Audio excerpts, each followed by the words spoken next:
Hey, what's going on, SG Squared listener? Jason Banzoff here, producer for the Group Talk Network of podcasts. We're going to be playing some former episodes to give you new content every single week.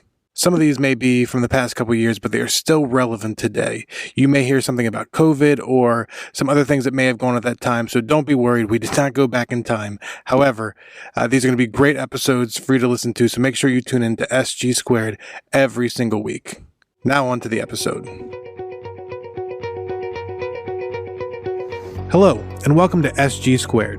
Steve Gladen, Global Small Groups Pastor at Saddleback Church, pulls from his 20-plus years of small group ministry experience to encourage and equip listeners to lead more effective small group ministry. Sit back, learn, and enjoy SG Squared with Steve Gladen. Steve, what do you got for us? Yeah, I just want to give a disclaimer before we jump into this robust topic right here. I know a lot of churches that are doing purely sermon-based with all their small groups. They're my friends. At least I hope they're still my friends even after this conversation. They're great churches. They're doing it, their strategy and their model. But what we're trying to do here is just open up a discussion because we all want church health.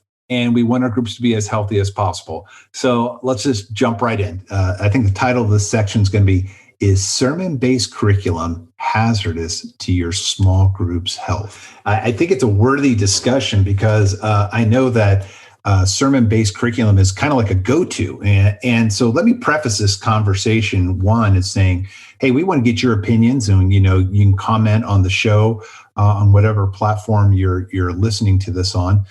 So we do want your opinions, and we want to grow through this together. But I think I want to take us out of the common mold because it's kind of like our way of falling. It's like our go-to. Like if we don't have curriculum, we go to this sermon-based curriculum strategy. And I'm going to talk out of both sides of my mouth because at Saddleback, we have our own sermon-based strategy. We have volunteers since 1999 who go to our first service and they write curriculum for our small groups. But what I do want to do is we want to, in this segment, we want to point out some pros and some cons that Derek and I are going to go over. But then I want us to take just a fresh look on how it can be hazardous if we're not careful. And like I said before, we want your opinions. We want to hear what you have to say about our little section right here. But let's jump in right now with some. Derek, what do you think are some pros, and what could be some cons? The biggest pro and the biggest con, I'll give you one each to start out. I think for the pro, it's like a low bar entry, right? Where the churches, kind of like Saddleback, they've got either volunteers or somebody dedicated to writing the questions for you based on the sermon. So low bar, we mean they're doing the work for you, and as the small group leader, that's a lot easier to just. Basically, you just got to attend the service, and the church provides the questions. So I would agree with you. I think it's a pro. I think it's probably the biggest pro. There might be some other pros, but that's probably the biggest one. What do you think is the biggest con? Well, the biggest con would be the flip of that. If you miss the sermon. Then what do? You're basically relying on the group leader for the material. So you have to really hope that your small group leader went to the sermon or went and heard it, right? Well, not only heard it, but can remember it. I know, the United States Air Force says that we forget 72% of, 95%, we forget 95%, 72 hours after we hear it. And so that could be a death nail if your group meets on Wednesday, Thursday, Friday, or Saturday, if your small group leader has to remember and kind of regurgitate. And I think at least one of the great things we've learned through this in our Talk It Over, and actually if you want to go to, and we'll put this in the show notes also, saddleback.com/talk it over, and you can look at our sermon-based curriculum. But one of the ways that we kind of solved that was being able to say, hey, here's a clip of the message that we're either going to write about or we're going to summarize some different parts. So we had a video portion to it that can work with that. So although there's some pros and some cons, let me just challenge you in this section to think through a couple things. One of them is is, first off, ask yourself the question, what's your weekend designed for? And one of that is it designed for the individual? So when I hear a weekend message, is strategically Temple Courts, is that for us to do, individuals, is to take it deeper throughout the week? And along with that, Saddleback has a message action plan that we give to individuals to take it deeper. It's a little bit different than Talk It Over, but it's built for the individual. Or are you designing it for your group? And part of what I think is what I get worried about is groups, is if you're trying to get your groups to emulate spiritual health, and you've got to figure out what that is. I think the con that can happen if you're not too careful with sermon-based curriculum is that it can take one of the best tools away from you for building spiritual health in your groups. And let me kind of explain. For us, we're always trying to get our groups to balance the Great Commission and the Great Commandment of fellowship, discipleship, serving, evangelism, and worship. And if in our group assessment, or even in the individual assessments, if everybody in the group is weak in evangelism, or if groups are stating that they're weak in evangelism, then the type of curriculum they need to do, Derek, is what? I think evangelism. But that's what they should do. But what do they want to do? They want to do anything but evangelism. And so part of what can happen, though, is if your group needs to grow in the spiritual health for us, and that's balancing the purposes, if they need to grow in that, but the weekend sermon isn't talking about that, then it's not really going to happen. So part of what I'm just trying to challenge you in this is just saying, if your steady diet is going to be sermon-based, then what can happen is you've mitigated one of your best tools for building spiritual health in your small group.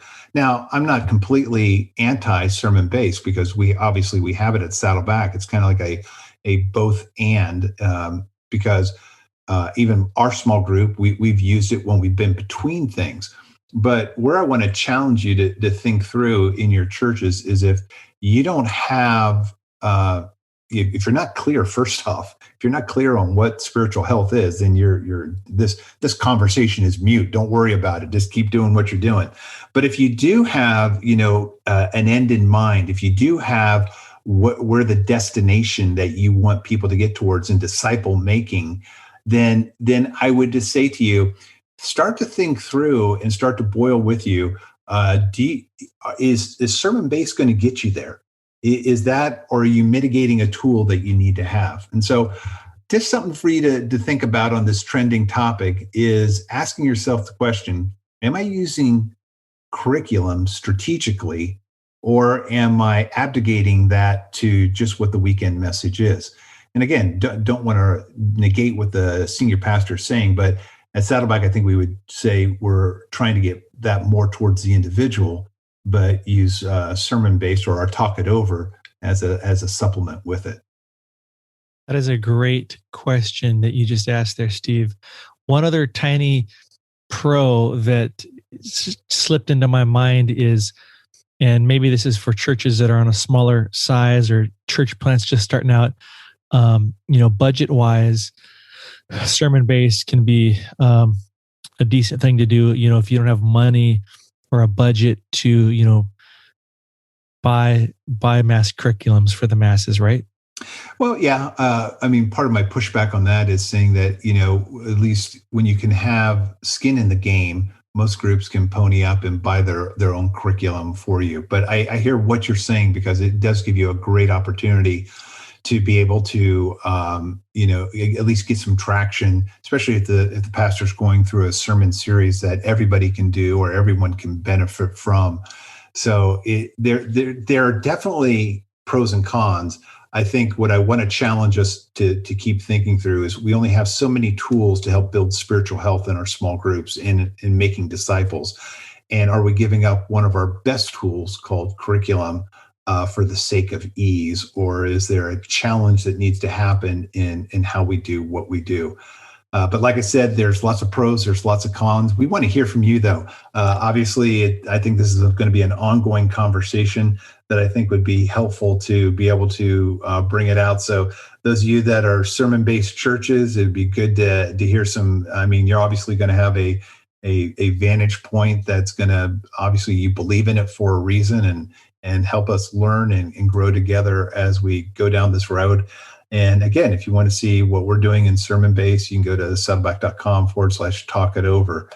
So Steve, you're talking about curriculum being a strategic piece. What's something the small group network can help small group point people accomplish this part of strategy with curriculum?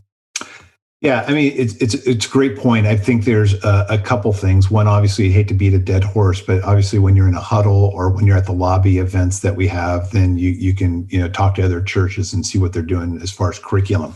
But I think one of the things that we're excited about is that we have 3 courses that we are working on right now, some in the storyboarding, some are actually already written, ready to go, and some are in the filming stage. But one of the things that we are designing is 3 courses that can help you in the area of curriculum. One is just what you said. If you're going to do sermon based, let's help you do it right. And I think sermon based is a good thing to have for groups that are in between times, or just they need a one shot, or they want to jump in on what the pastor's saying. There's many times when Rick has been doing some. So I think that's a very important. But it's important that you do it right. And how are you going to develop sermon based curriculum to reinforce your end in mind of what you're trying to produce in a disciple? Then the other curriculum that we have that you brought up a little bit later is how can you develop your own curriculum at your church? And in today's technology, if you've got the latest Android or the latest iPhone, you've got camera ready that is picture perfect that you can be able to put on a YouTube channel or on your own streaming service. And we're going to show you how you can write curriculum, because really you just need most curriculums that are out there, they give you far too many questions than you can really digest. And most groups are 2 or 3 questions anyways, but we can show you how to do a few discussion questions. So, have an intro question, icebreaker question, or catch-up question. We'll give you some tips on how to build discussion questions, and then an application question. So that's on the second phase of this track. And then the third one is how to do a church-wide campaign. It's one that I'm most excited about that we're working on right now is how do you, and it's a beautiful course. It's going to be 6 sessions and give you everything from everything pre to all the documents that are laid out to actually a day 41 booklet to help you, post come out of a campaign. And so for the churches out there, we've got some courses that are coming up. Those are a little bit in the distance, but we're also excited that, you can learn from others. And there's a bunch of great, there's a lot of video curriculum that is out there now. You can check into a lot of different resources, a lot of different streaming services that are available out there.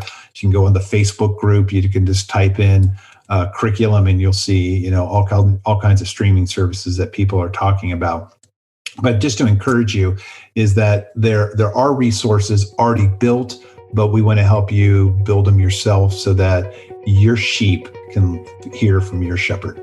Thank you for listening to Steve Gladen on Small Groups. If you like what you've heard, make sure you subscribe to Apple Podcasts, Spotify, or wherever you get your favorite podcasts. If you want to learn more, make sure you check out smallgroupnetwork.com for more resources.